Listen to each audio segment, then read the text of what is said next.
Welcome to Bound by Books, a podcast of five authors across the genres talking about that one thing we're all bound by books. I'm one of your hosts, Tina Moss, and I'm joined today by Sherri Hayes. Sherri? Hi, Tina. How are you today? Good. How are you doing? I am doing well. It's beautiful here in Ohio.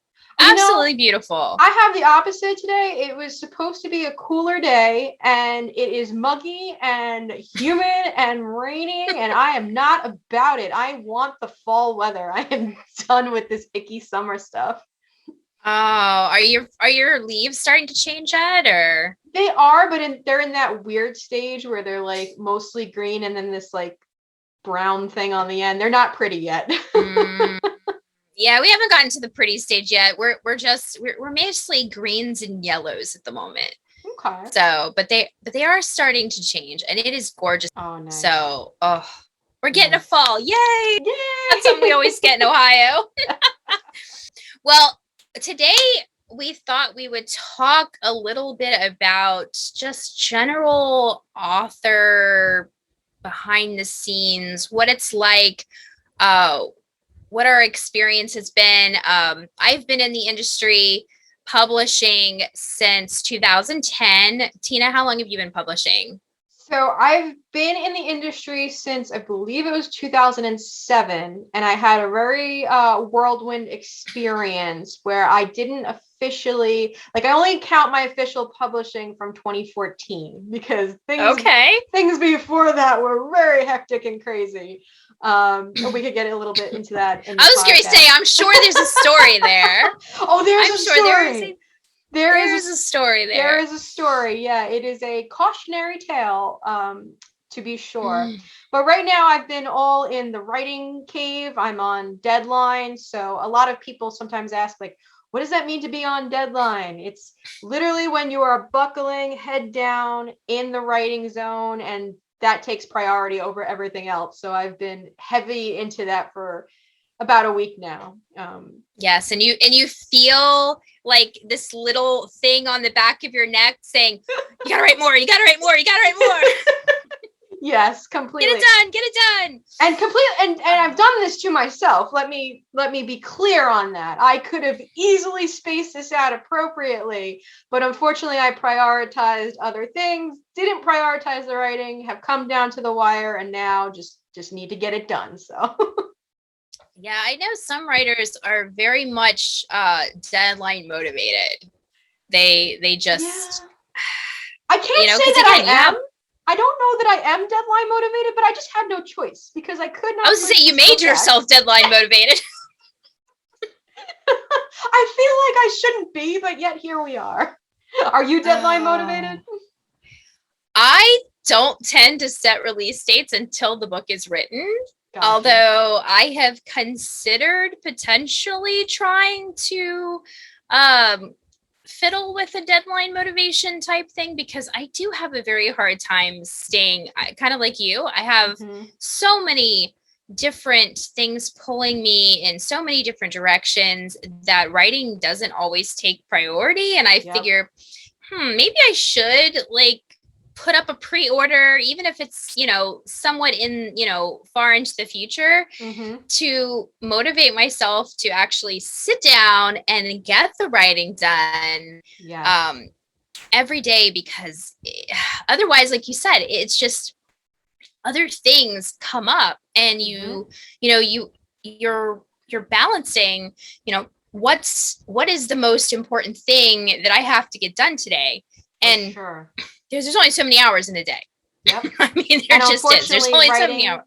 Isn't usually the one that goes to the top of the list. So I found that if I put writing, if I were to put off this book again, it's not coming out until next year, and I just cannot do that to the readers that have been waiting. So at this point, I'm like, we're just buckling down. You've been kind of talking about it for a while. I'm talking about this for 2 years. I've been maybe a year and a half, but like I've been in it for 2 years. Like at this point, like even I'm mad at myself. So I can only imagine what my readers are feeling at this point. I don't think they're going to speak to me unless I get this book. Yeah, I was going to say, because you were talking about this book when you and I met, and Yep. that was last fall. Yes. So it was last fall around this time we met, and you were talking about this book, and I'm like, okay, so I know it's been at least a year, probably more. Yeah. Although I'm not much better because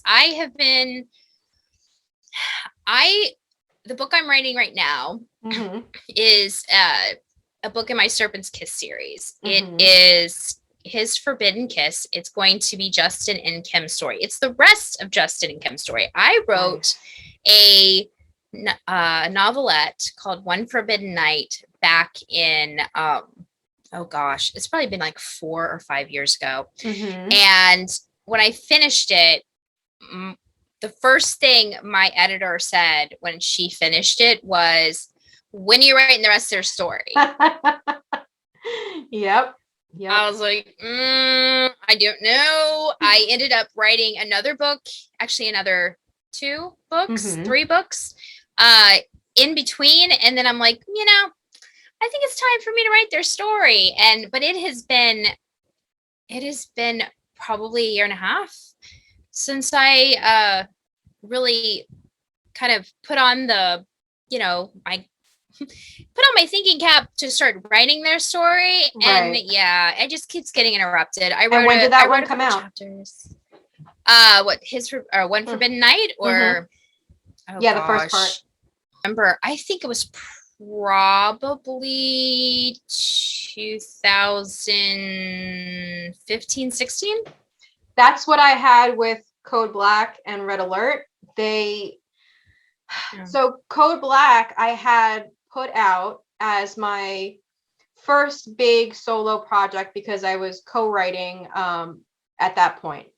So it did really well. Like, readers gravitated towards it, and I had side character point of views, and then I kept getting asked the question over and over again, when is James and Drake's story coming out? And that was Red Alert.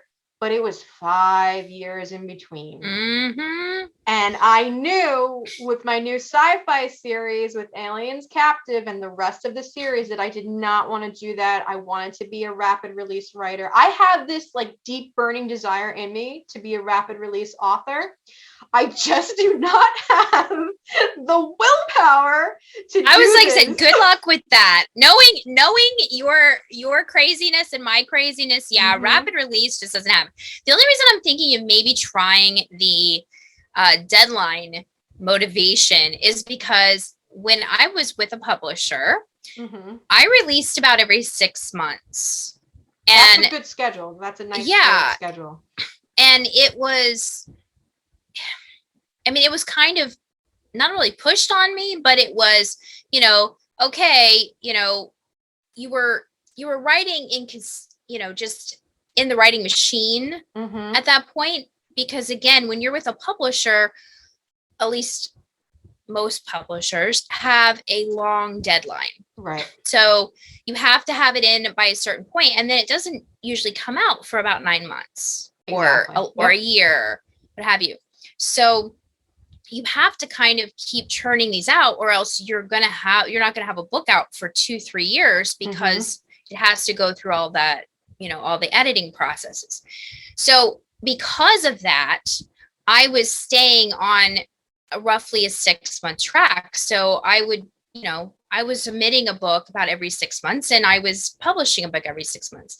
But ever since I went out completely on my own, I've had a lot more flexibility on my publishing schedule. And I'm not sure that's necessarily a good thing, from at least for my readers, because my readers are not getting as much content from me as they were before. Right. Because I'm not writing as consistently. So I think that is one of the cons of being an indie author that people don't talk about. Is it's so great to be your own boss. But the flip side of that is you can set the times and the priorities and the deadlines for whenever you want. So if something, you're not accountable to anybody else except for yourself. Exactly. So you don't have that publisher, sending you emails or messages going, "How's your book coming? You know when you're going to be done with it?"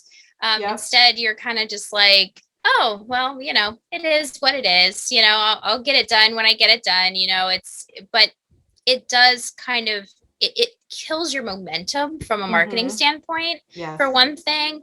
But it also, it just, readers don't like to wait that long. I mean, my readers are kind of used to it at this point, but it's still, I would like to have books out for them at least a couple of times a year. I'd like to at least get back to the 6-month publishing schedule. That's my goal. Just because, again, I hate not having new content to release out into the ether and share, because I do have all these stories in my head. I mean, we've kind of talked about it on some of our marketing calls. We all have so many stories in our heads. It's just finding the time and the, to write them down and polish them and publish them. It's so true. And also, I think, like we talked about before, like you and I in particular have probably the craziest, tightest schedules of everybody in our marketing group. It's finding the space and the time, and when things just arise. For example, as I spoke about this morning, there was a 2-hour call that was not in my schedule at all. So they're tanked all of that writing time, which I will now try to make up in the afternoon. But that's just a part of the reality too, of when you have other priorities, whether it's a whole other business or it's another job or it's family or a million other things that it could be. Writing, unfortunately, is the thing that can get pushed even when we don't want it to. Yeah, it's the, I guess in some ways it's the convenient thing to put on the back burner, because there's certain things in life, because authors are people. We all have lives. We all have families. Whether we're single or married or have kids, we all still have, families of some sort. That we're, our lives revolve around. And we have to do certain things. I mean, you have to go to doctor's appointments. You have to maybe take a friend to, to the doctor or to an appointment or whatever. I mean, you have other things that get pulled, and it is so very easy to, when those lists of things to do are there, it's so easy to just go, oh, well, I don't have time today. I'll do it tomorrow. Oh, I don't have time today. I'll do it tomorrow. And it just keeps getting pushed further and further and further down that pile. And so, have you found, though, that with making yourself on this tight deadline, that it is making you write your butt off? I mean, I will say with Aliens Captive, so a couple of things. Like with these first 2 books, I have very detailed outlines. So in that sense, I'm really just going in and filling it all in. So I'm not having to start from scratch every day. I'm really just, beefing up the very intense detailed outline. So in that respect, I feel like I am able to do it. Otherwise, I wouldn't even have made the attempt. And the other part is I've been able to set boundaries, very strict boundaries too, with, announcing on social media, hey, I'm on a writing deadline, so I might not get back to you right away. I've told my husband, like, hey, you're not going to see me for a week. Like, don't bother me. This is it. That we're coming down to the wire. There is no excuses that I can make. I've told family, like, I'm sorry, I can't hang out with you. I can't come over. I can't have this call because this has been the priority. So it's been nice in the respect that I've been able to make it a priority, but in the same, I know this can't last. So having this very tight deadline, although I don't think it's my ideal writing by any means, has forced me to put some boundaries in place and got me thinking about how can I bring that into a more regular routine? Like, is there a time in my day that I can carve out that nothing else touches this time? I don't know long term, but it's definitely got me thinking more. Now, I know for me, because I've been trying to do better at writing, and for me, it's usually first thing in the morning before the house usually wakes up. So that's my quiet time. I'm not getting interrupted. I don't have to, and it's early enough that people aren't dinging me on social media. Mm-hmm. They aren't calling me on the phone, except maybe my mother, who doesn't always know boundaries on when it comes to phone calls. I'll get phone calls at like 7 in the morning, and I'm like, "What are you doing calling me at 7 in the morning? Is it an emergency?" No, something came up, and I'm going to talk to you. But yeah, I mean, yeah, you do kind of have to try to find that time. But what I'm finding, my biggest issue is that I have all of these priorities, Mm-hmm. like writing and exercise, Mm-hmm. things like that, keeping my house clean. Yep. I mean, at what point do where does that all find out? Because if you only have an hour that you can carve out in your day Yep. for all of these extra, priorities, what do you do? Because you don't want to neglect your health, because that's not good for you long term. You can't neglect your business, because then that affects you long term. It affects your business, your career, and your marketing potential. And you don't want to neglect your house because you don't want to live in a pigsty.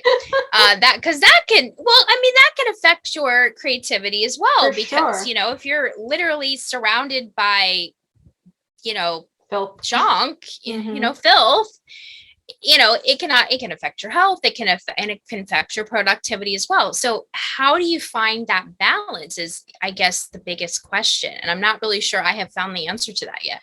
I don't think I have either, but I think it relies somewhere in routine, right? Because we have a routine every day where we're gonna eat, we're gonna try to work out, we're gonna, try to get enough sleep, we're gonna shower, we're gonna take care of our business, we're gonna make sure the house is clean, right? Those are all kind of things that are part of our daily routine.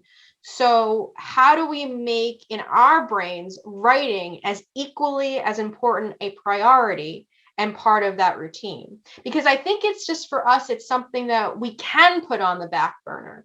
So, changing that mindset to being like, no, this isn't something that can go on the back burner because it's equally as important as all of these other things. And I am not saying that I've gotten there yet, but this is kind of the exercise and a little bit of my punishment to be like, when you don't make this a priority, here's what will happen. Don't do this again. So we'll see. Don't kill yourself where you have to lock yourself in a room for hours on end in trying to get a manuscript written. Yeah. Sometimes, unfortunately, the person who has to learn from very harsh lessons. So I don't always take the easy path. Usually it's the rough road where I'm like, okay, now I've got it. Now it's drummed into me. Are you trying to say you're a little stubborn, Tina? Oh, no, not at all. Me? Who? It's the Taurus in me. I can't help it. Oh, yeah. You'd think with me being a Pisces, I wouldn't be so stubborn, but I can be pretty stubborn. Yeah, I would say that's true. I would say the Pisces that I have met have all had some equally stubborn streaks. It's more, I think you like to dig your heels in more so than like an overall stubbornness. Like there's things that you are very passionate about. Yeah, it definitely does seem to be, it's conditional. It depends on what the subject matter is. If I feel really strongly about something, yeah, I ain't moving. Yeah. See, I'm the opposite. I would just be like, no, this is it. This right here, this thing that doesn't mean anything. Yeah, no, I'm going to dig in for this. It's completely irrelevant, but we're going to dig in anyway. But anyway, so you were talking before about the schedule of when you're with a publisher versus indie. Why don't we dig into that a little bit? How do you feel about the whole, I mentioned rapid release also. How do you feel about that whole rapid release versus the one book a year or one book every couple of years, etc.? And then of course the middle ground. Well, okay, so I am definitely even from an author and reader standpoint, I'm more of a middle ground type person. From a marketing standpoint and from a reader standpoint, I do not love either one of the extremes.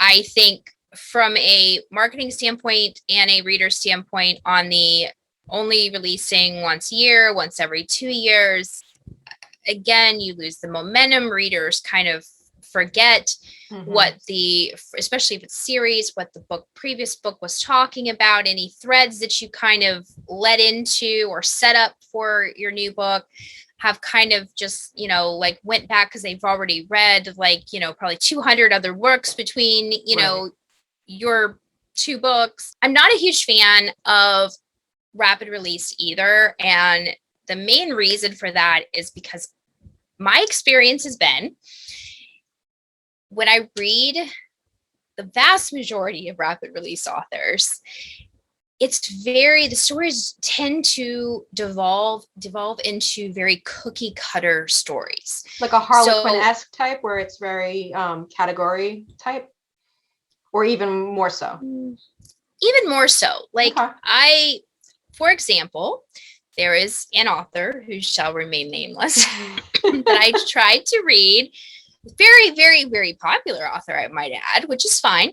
I really enjoyed the first 4 books in her series. I thought they were really good. I was involved in the story and the characters. And then I read the 5th book and I was like, okay, this seems really similar to the previous book I read in the series. But I wasn't ready to give up on it yet. Because again, this is a very popular author. They have 13, 14 books they had already written in the series at the time. So I picked up the 6th book. And I was like, literally, if I changed the names and places and a few little things, it was the same basic story. The hero liked the same things. He had the same personality, the same likes and dislikes, the same with the heroine, same likes and dislikes. I mean, yeah, she had a different name and maybe different hair and eye color and maybe different body type, but the overall personality was the same. Right. For both the hero and heroine. And again, the story arc was extremely similar. And it wasn't just that one author. I have found that for a lot of authors that rapid release, because they're releasing so quickly, they really have to have a template that they're using. And do you think that's maybe the strategy, though? Because I find that you're correct, but I also find that some of these authors, that's part of the plan, because readers become so invested in the series and love their particular favorites in the series so much that they kind of take them, shift them around, rinse and repeat. It's an actual tactic for their readership. No, I agree. It is a tactic. It is a complete tactic. It's just from a reader standpoint, I hate it. Gotcha. And from a writer standpoint, that's not how my creativity works. So it's not appealing to me on either front, as a reader or as a writer. So so it wouldn't be something that would appeal to me just to the imagination. So I really would like, and again, I used to be in that middle ground where I was publishing about every 6 months, and I would like to try to get back to that. But again, it kind of goes back. Now you have a little bit of a unique perspective because you are a writer and a publisher. Yes, it's very interesting to see both sides of it. And I do have a lot more sympathy for publishers than I ever had in the past, because what goes on behind the scenes is, more than I think any author could ever imagine. Indie authors have the experience of being able to do everything themselves. But when you're with a publisher, that experience of being an indie author, so for me, I own a small press, is multiplied now by hundreds of authors, all with different genres and branding, different experience levels in the publishing arena, different marketing plans and strategies for their books. So we're now running the gamut of all these different things. And I think sometimes that authors forget when they're with a publisher that they are, especially newer authors, but they are not the only one being published. So when you're indie, again, you can kind of like, you do it all yourself. You do it the exact way you want it. But when you're with a publisher, depending on if you're with traditional or small press, and frankly, how good the publisher is, you might not hear anything that's going on with your book for months. Sometimes you won't be able to see the cover, you won't see the blurb, you won't hear about the marketing strategy. With my small press in particular, it's a little different because our authors get a lot of input on their covers, and they actually write their blurbs with their editors, and then it comes to us and the marketing team, and we kind of look at it and see if it's appropriate or if it needs to be changed. So we do have a more of a partnership with the authors, and I would hope more small presses were like that. But at the same time, they're not all like that, and traditional is certainly not like that. There's a lot of here's the book, and the publishing company runs with it, and the author really doesn't have a whole lot of input. So I think it depends. It really depends on what you want from your career and what you're capable of as a writer.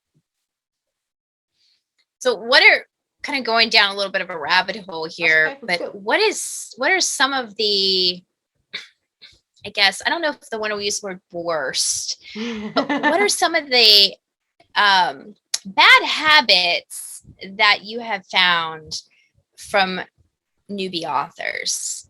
Oh, what are some of those that coming into it? I'm just curious because again, like you said, I feel like I should have a guidebook of all these things. Honestly, I think some of the worst habits is expecting to be some like superstar best-selling author right out of the gate. Like you've just put in your very first book, it's about to be published, and there's this very high standard and expectation for what's going to come out of that. And the reality is, even traditional authors at traditional publishing houses, it's very unlikely that that's going to happen. We're talking about the 1% of authors that's going to happen to, where their debut book is going to be some flyaway bestseller. And I think, having that expectation really sets the whole standard for a debut, and can make it really depressing and not a good experience for an author. So part of what I've been learning, honestly, as a publisher, is to have a lot more communication with debut authors in particular about, hey, you need to have a website. You need to get on at least one social media platform that you're comfortable with. You don't have to do them all, but pick one and fly with it, because you have to have a way to connect with your readers. Start a newsletter. Newsletters are still valid, and they're still super, super important, and a great way to connect. Like, stop looking at reviews. For the love of God, when your book comes out, stop reading reviews. They're not for you. They're for your readers. Stop. That can tank an author so fast, especially a debut who's not developed kind of that thick skin yet. Don't look at the reviews. Keep writing. Keep concentrating on connecting with your readers and making that process be a good thing. Because the second you start to turn and it becomes a negative, that's when you're going to lose the career. Yeah, setting those expectations. I mean, I know for when I first published, I was with publisher, and my very first check from my publisher was for $25. Yeah. And that was considered pretty average at the time for a debut author, first book, only book out. And I think a lot, you're right. A lot of authors who are just getting into the industry, I think they have these, J.K. Rowling, Stephanie Meyer type, and they think that it's just going to happen right out of the gate. And that's just not the case for the vast majority, but that doesn't mean that you can't have a successful and fulfilling career. There are plenty of authors especially indie authors. Even I Mm-hmm. mean, there's plenty of traditional ones too, but indies especially, which is why a lot of people choose to go indies. They have that Mm-hmm. control and can change. But there's a lot of indie authors out there that make six figures. Yeah. And I am a So big it can be proponent done. of indie. Even as a small press owner, I am 100% supportive of indie. And some of our authors, some stay with us and publish some books with us while going indie with others.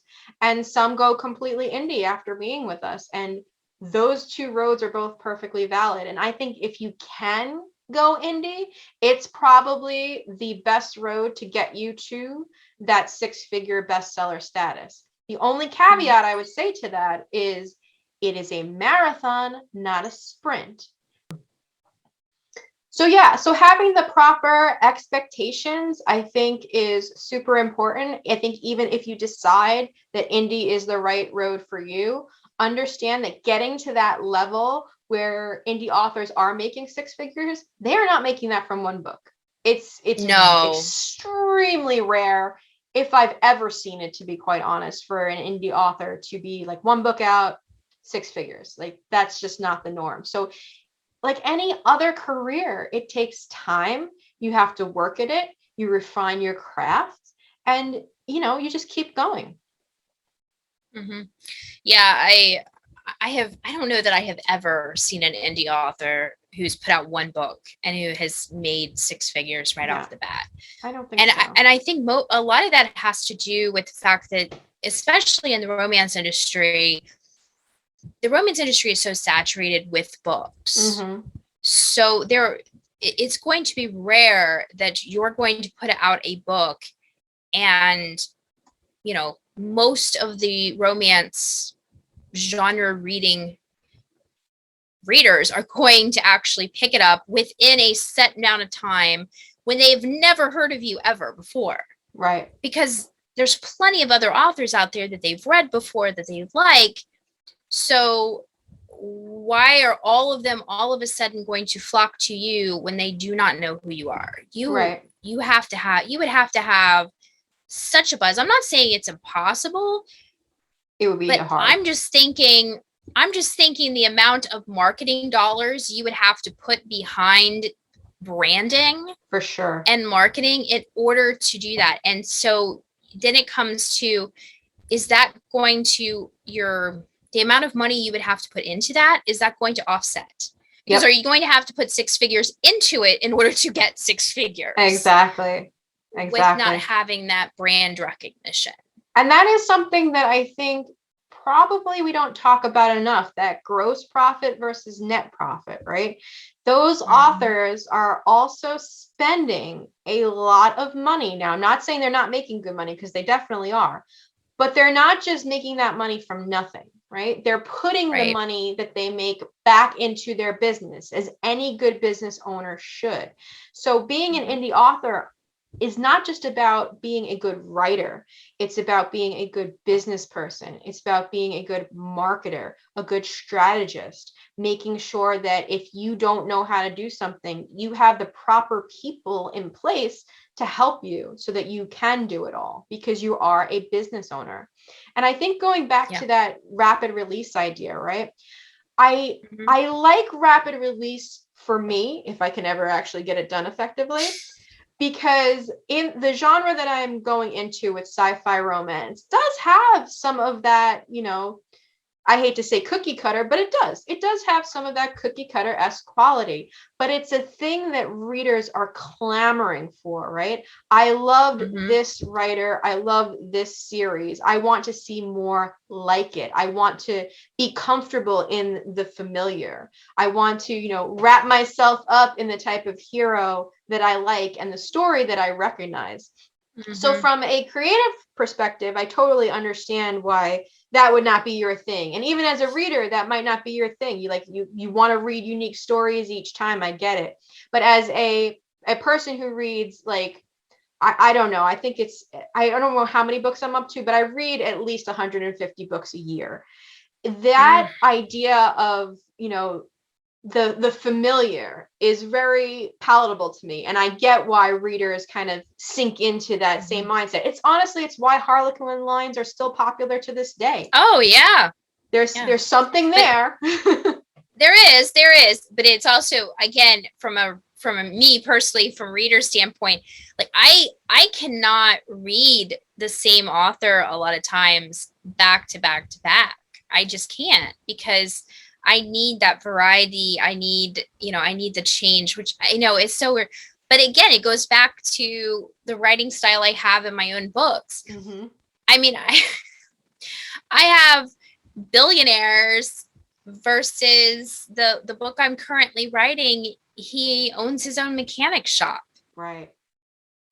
So my heroes range widely into who, their backgrounds and their personalities and their likes and their dislikes. I mean, I write BDSM, so some of my doms really like spanking, some of them really like flogging, some of them are just into more kinky stuff, some of them are more sadist than not. I mean, it just they all are different. I don't but that's what appeals to me. I don't like the same thing. I get bored. Yep. So that's just my creative streak. But I think there's something to be said for that, because I have built my readership upon that, where my readers know they're going to get a good story, and it's not going to be that cookie cutter. Right. They know that it's going to be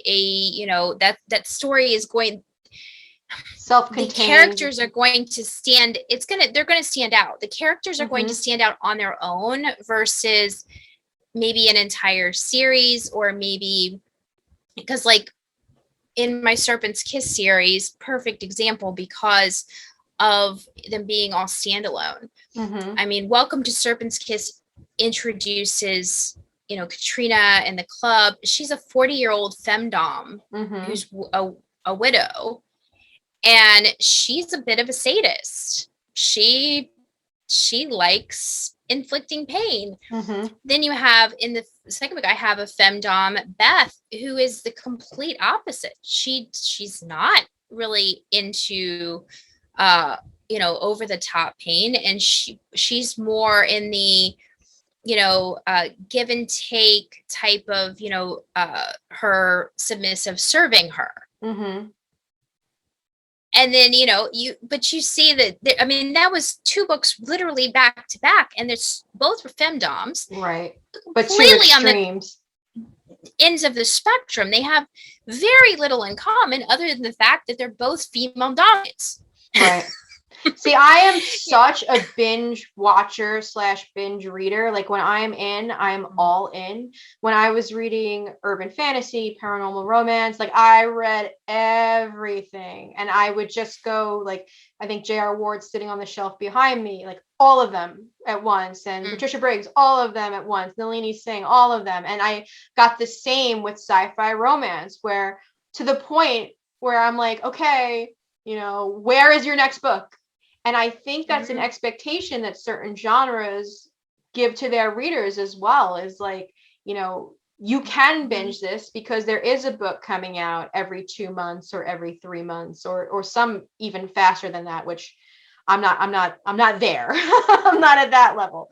But yeah, I remember I just finished, I can't remember whose book it was. It might've been Ava Ross's or Ella Maven. It could be either one of those sci-fi romance writers, but I just had finished their last book, and I was literally like messaging them like, excuse me, where is the next one, because you've set this up.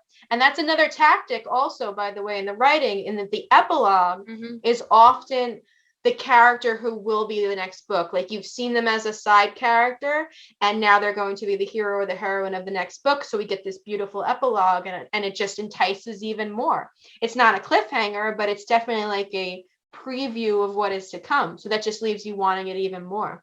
So I think there is some definite strategy behind all these things. And though it may not be for you, but I do think from a business and marketing perspective, that it Mm-hmm. is a powerful strategy and one that has worked for a lot of authors. So as long as the readers are okay with it. Yep. I will agree from a marketing standpoint, it does seem to be a very, very good strategy. I will say, but again, She's like, for me, it's not it. for me, it's not a strategy for reader or author. I mean, Right. like, I'm going to say something really controversial here. Do it. Okay. I actually stopped reading the Black Decker Brotherhood because of that. Wow. I'm gonna admit now too. I stopped reading it also, and I'm just going to apologize to Mother Ward at this point, because I was obsessed with that series for so long, and then all of a sudden a book didn't come out within that rapid time frame, and for me it fell off. So in that case, it was more like you built up this expectation of these books coming out so often, and then when one didn't release, it was almost like now the momentum was lost. So I think whatever expectation you put in place, you have to kind of keep that contract to the reader. So if you're going to do a rapid release, you got to keep doing it. If you're going to do every 6 months, you have to keep doing it. So whatever you decide I was just saying, my readers at this point don't really expect me to rapid release anything. I never have, and they don't really expect. So again, it's reader expectation, because if they're used to that, they're going to expect it. And I do know of an author who was doing rapid release. She did it for about 2 years, and she was making 6 figures, and she burned out. Yep. She hit burnout, and went for over a year without writing a single word. Yeah. So that's something else to keep in mind. Sure. If you're a writer and you want to look at rapid releasing, you've also got to, I think, be realistic based on what your writing style is, stories that you're writing, your life. Right. And to add a little bit of flexibility in there where you're not putting so much pressure on yourself that you're just, that's really good you're going to end up burning out, because that's not going to be good for you. It's not going to be good for your family. It's not going to be good for your career. As far as, longevity, I mean, the point of this, I think, for, like you were saying earlier, it is a marathon, not a sprint. So you have to look at it from a long-term perspective. Are you going, whatever you are setting up right now, are you going to be able to continue doing that for the next 5 years? Right. If you're not, then maybe you need to look at what you're doing and how you can tweak that in order to make it work for you for the next 5 years. If that means maybe instead of rapid releasing, every month or 2 months, maybe it's rapid releasing every 3 months or 4 months. There's also some strategies to like release 1 to 3 books up front, or to have them released within a month of each other, and then release the next one like 6 or 7 months out. So you're creating that initial momentum, and then putting the next one, further back, so that readers now understand, okay, this is going to be the new normal. But to get that initial impact, that's another strategy that I've seen some authors do. But this can also get us into the KU versus wide debate, because I think in KU specifically, which is for anyone who doesn't know out there, is Amazon's Kindle Unlimited program, where readers pay a set amount per month and they can read as many books as they want inside of the Kindle Unlimited, any books that are part of that program. So an author who does a Kindle Unlimited program, with Amazon, will get page reads. So however many pages are read, they'll get paid from a common pool from that. But in KU, I find that rapid release is also much more of a common strategy.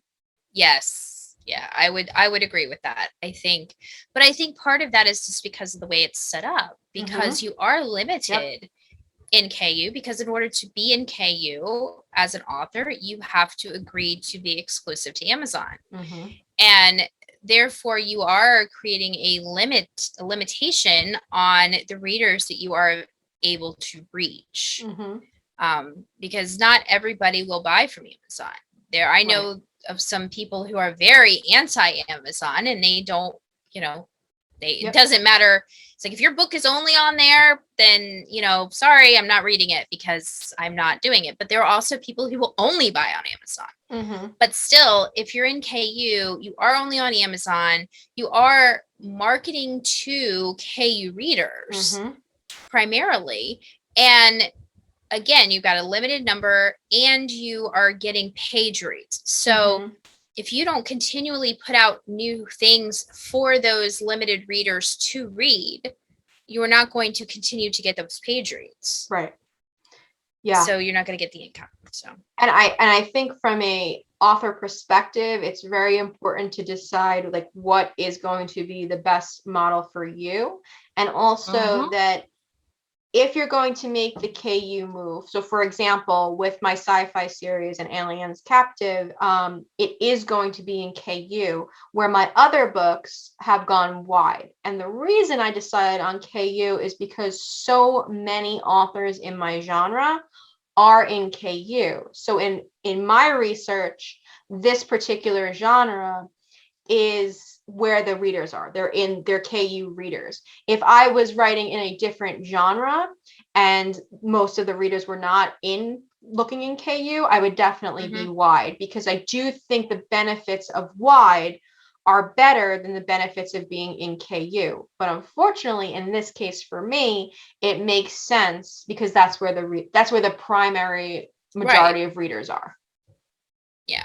But that's the importance of doing your marketing research, because you need to know where your readers are, who your target readers are. I was actually very surprised when I started digging into my target readers and finding that an overwhelming number of my target readers were married and over 30. Yep. And I also find with your genres, with BDSM, not only is wide beneficial, but a lot of these readers learn through word of mouth, through other readers. Like a lot of the marketing is being in these conglomerates of groups or on like things like Facebook or Discord or wherever they're congregating. But a lot of that is being told about the books from other readers in the genre. Have you found that? Yes, very much so. And in fact, some of my biggest spikes have been when a blogger, a well-known blogger, has read and reviewed one of my BDSM stories, and all of a sudden I'll get like, a huge spike on my, on my buys, and I'm like, where did this come from? And then I'll, like, a few days later, I'll see like somebody sharing a blog post from this blogger about that book. And I'm like, oh, that's where. So, sharing the books that you like, which is one of the reasons why I share what I'm reading. And if I really loved a book, I will, I'll make sure that I tell my readers about it, because I know from an author perspective how much that matters, how much those readers respond to word of mouth, especially once you establish a relationship with your with the people who are reading your blog or your social media. If you garner that relationship and let them know that you're a real person, that your likes and your dislikes, and kind of communicate with them, what you say has a little more weight. When you're sharing something that you really love, it really makes a difference. So I think we are out of time. Are we already? Oh man, that went so fast. Okay, one thing before we go, I have to say, because you brought up the social media again, my biggest advice and one of my biggest personal pet peeves, authors on your social media, post pictures of your book. Like, you can totally post your pets. If you want to post, your family and you're comfortable with that and things that you do in real life, that's okay. But if I see your entire Instagram feed is full of nothing but food and people and nothing about your book, it's going to drive me crazy. Or your writing or anything. Oh my gosh. Stop treating your social media like your personal social media. Use it for your author business and post your book. there, like we said, you have to see something how many times before a person will buy it, right? So if they've never seen it on your social media, they're not going to go and buy it. So please post about your book. And if you're doing that much work to, to garner a relationship by posting the other things, then you're already establishing yourself and building that level of, trust and connection. So yeah, put your book out there. Right. Isn't that the reason you're on social media in the first place? Like, it doesn't have to all be that, and it shouldn't all be that, but like the majority should be that. And then pictures of, you going for a hike, or what you ate for dinner or whatever, that's fine too. That shows you as a person. But when I look at your feed, I want to see your book on there. So that's my one tidbit. Yep, I totally agree. So maybe we'll have to do a social media 101 one of these days. Yes, absolutely. That would be a good one. Oh, well, it was a good talk. I think we kind of went over a lot of rabbit holes. We definitely opened up the behind the scenes of author life. Yes, talked about a lot of our likes and dislikes and pet peeves when it goes. Well, thank you all for listening this week. I hope you enjoyed Tina and I's discussion on the behind the scenes of author life. If you enjoyed this podcast, I hope that you will check out some of our other podcasts. In the past, we do have over 20 previous podcasts, which is amazing. It doesn't seem like we've been doing this for that long. We also have a website where you can check out our past podcasts, as well as all of our 5 hosts. So it's me and Tina, Danielle Bannister, Marianne Morea, and Hannah Byron. And we all, as Tina said in the beginning, we all write a variety of genres. So you can find just about anything to suit your taste. Yep. And we will be back next week at 12 noon Eastern Standard US time with the next episode. And I hope you'll tune in and listen. Until next time, thanks for listening. Bye. Okay.